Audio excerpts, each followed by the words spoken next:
And the final vital piece of equipment, for me personally, and I'll explain a bit more about it later, is a box to stand on.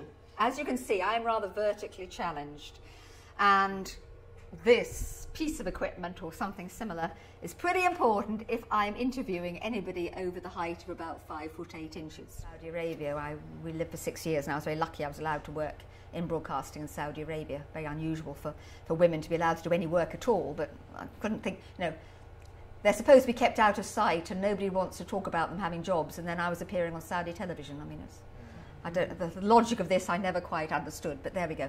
But I mean, I remember one time, for instance, when I was filming just before Ramadan and had on, of course, long garb and suede scarf in case my blonde hair sent the men of Saudi Arabia into paroxysms of wild lust, one bit of hair showing underneath. So scarf around my face, long thing. But I didn't wear black. I put my face against that and said, no, I'll wear colours. So I had bright pink on, sort of long, down to the ground, down to there, but bright pink.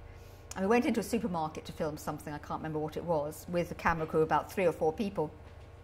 And up came someone who's called a matawa, religious police. And he came up to me, and he only spoke Arabic, and my Arabic was very minimal, but spoke to my producer. Anyway, he wouldn't have talked to me anyhow, because I was a woman. So he talked to the producer, who was standing there looking important, and said, "It is Ramadan, you cannot be filming, and look at what she is wearing. She is wearing pink clothes. This is terrible in Ramadan." And my producer, who was very quick-witted, sort of took him to one side, sort of making gestures to the cameraman to sort of do something. I wasn't quite sure what it was, but anyway, he took the matawa to one side and explained, no, she is just practicing. She's just she's just training this. We're not actually going to do anything. In the meantime, the cameraman had taken the film out the camera, and so then I sort of hid it behind his back, and then the religious policeman was brought back again and shown, look, there's not even any film in the camera. So sometimes it's good to have a camera crew that has more than one other person, because you can do this.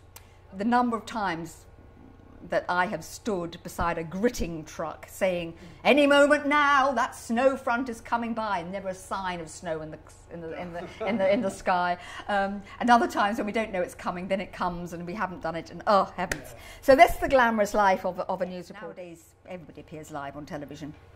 And one of the things that people say, and I think to myself, why, for instance, does one do a live? Especially very often, you're sent off back to floods, for instance. You're told, there's been a big flood in a village and a car has been swept away. Well, by the time we get there, there's nothing to be seen, of course, and you have to start doing things like standing there with your microphone in hand saying,